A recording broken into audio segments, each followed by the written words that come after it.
This is going to be the wildest story video that I have made this year. It beats out Who is Case, Who Killed Jane Harrow's Parents, even some older videos like discussing who Simon Ghost Riley is. I think this video is crazier because you see, with the return of Verdansk to Call of Duty, there is a couple of interesting things. Number one, they went out of their way to not change a lot. They went out of their way to make all of the POIs very, very similar to what they were before, aside from maybe the water or being able to swim or the south of the map or things like that. But here's the thing.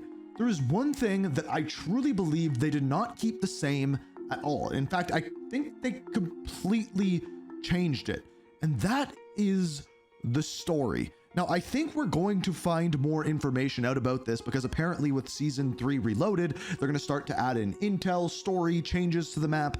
But I truly believe that they have completely changed the story and identity of Verdansk, and I'm going to show you. However, they did still keep some things. But to fully understand what I'm talking about, we first have to go back and look at what the original story was and compare it to what we have now. So I'm going to keep this incredibly short. Essentially, after the end of Modern Warfare 2019, when Roman Barkov was killed, it created a giant power vacuum within Russia. The person to take that over was known as Viktor Zakhaev. Later on, he went forward and basically hired the leader of Al-Qatala, the kind of extremist terrorist force within Urzikstan, to go in and raid Verdansk. When they did so, they kind of took over the area, and eventually Zakhaev wanted access to the bunkers inside. And this is where the good guys came in. And at one point, the Coalition and Allegiance forces end up joining together to stop what's going on in Verdansk. They join together in a force called Armistice. Now, they move into Verdansk, and slowly, some of them start to be corrupted by money being paid off by people like Kahlead Al-Asad and Zakhaev. But eventually, Task Force 141 steps in and puts an end, or at least a stop, to Zakhaev.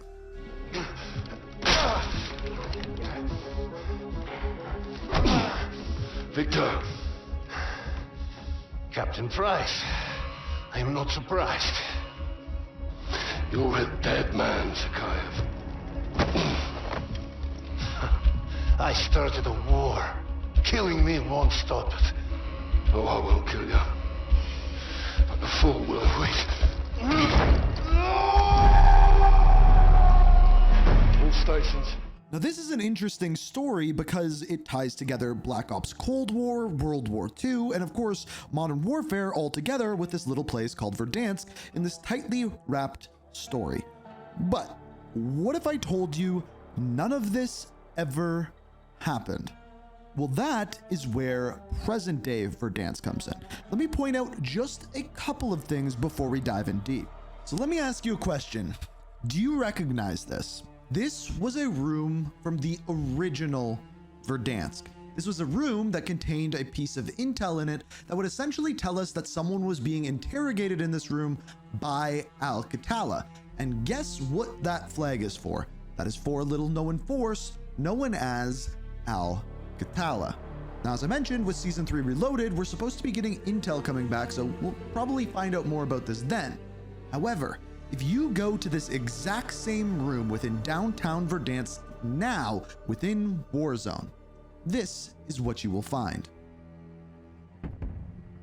This is not the Al-Qatala flag. It is the Al-Qatala colors, and you may even recognize the logo because that is the logo very similar to what was of not only Roman Barkov's army, but also the Kony Ultranationalists, who are the ones run by Vladimir Makarov. It's like they combined all three together. So this was the first thing that I saw that I'm like, okay, this is odd, and this is already different than the other story, but let's have a look at the infill for the game.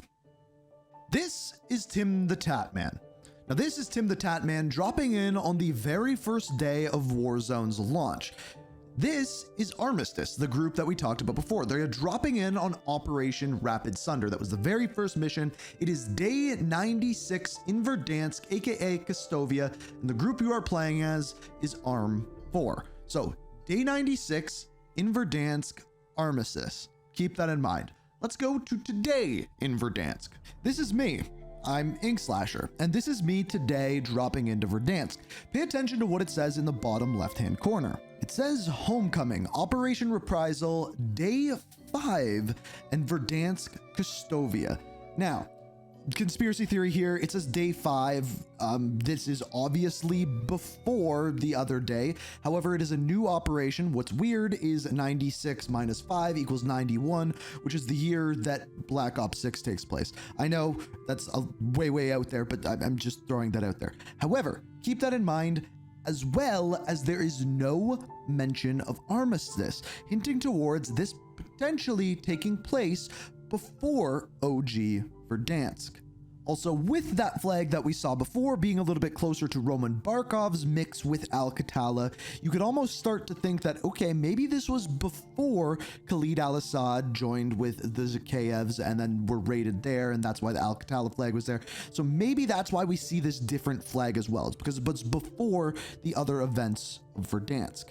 Here's the thing though, there was also another version of Verdansk, one that took place in the year 1984. Now, in the year 1984, we were hunting down someone by the name of Stitch, also Perseus. And by the very end of that story in 1984, number one, we blow up Verdansk.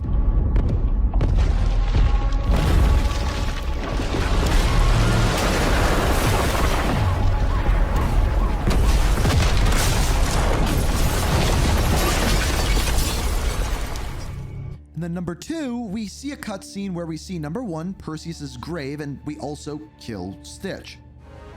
A great man with great vision. He was not the first Perseus, just as I will not be the last. I have changed the world, Adler, in ways you can't even imagine.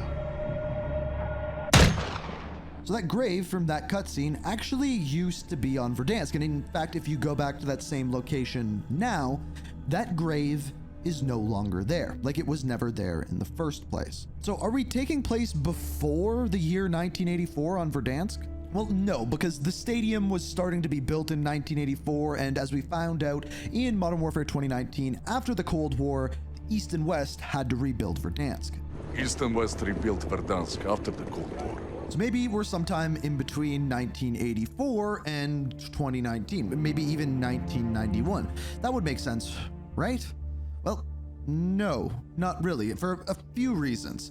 Number one, what happened at the end of Verdansk. So after we ended up stopping Viktor Zakayev, there was a couple things that were very strange that happened. So the first of which was a ship known as the Vodianoi, sent from Rebirth Island, or it was going for Rebirth Island and then missed it, ended up coming up on shore alongside Verdansk.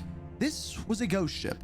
No one was inside, but rather something was inside. And as it turned out, that thing that was inside ended up being zombies.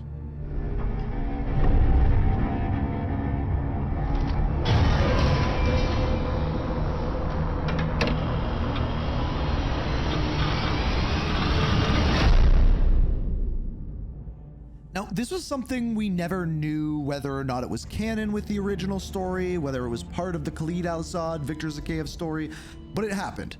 And in fact, if we go to the same beach just outside of prison now, there's two things that you can find. Number one is the wheel to a ship that you would steer the ship with. And then on the other side of that beach, there are 3 burnt bodies of what appear to be zombies. So weird coincidence, right? Well, what ended up happening with this is eventually we couldn't contain the zombies. The breakout became too big and we needed to contain it. So how did we do that other than the destruction of Verdansk?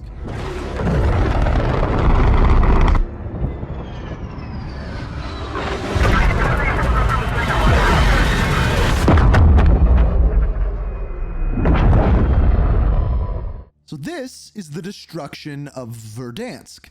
And this picture, which is of the explosion, can be found on a calendar inside bunker number 1 on the current version of Verdansk, with April 22nd, 2021 circled, which is the exact date where the destruction of Verdansk actually happened. So this is obviously a tip of the hat to that. This is weird because I thought maybe this was teasing that the bunkers would be opening up on that day, but also that's when it happened. So weird, right? Maybe just a little Easter egg, or maybe also not. See, if we have another look at that cutscene and pay close attention to where that nuke or missile is actually landing, it is right beside the fire station, right beside Stadium. And in fact, if we go there on current day Verdansk, we can find the exact broken apart missile at the exact spot where the explosion went off. But there's no giant crater, nothing is destroyed, almost as if that explosion actually never went off. So are these teasing what is going to happen next? Because they have said things like the stadium and the trains are going to turn on the map like we had previously. Or are these things that have just happened in the past and these are kind of just Easter eggs or mentions of those which actually happened? Well, there's one more thing that happens after the explosion goes off, and it's this cutscene.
Well, this was sent to me by someone by the name of Killer Stidge on Twitter, and I went to the location that he told me, and at that location, in Quarry, in building number 5, in the second story, we see a red door. Very clearly put there on purpose, boarded up, as well as having police tape on it.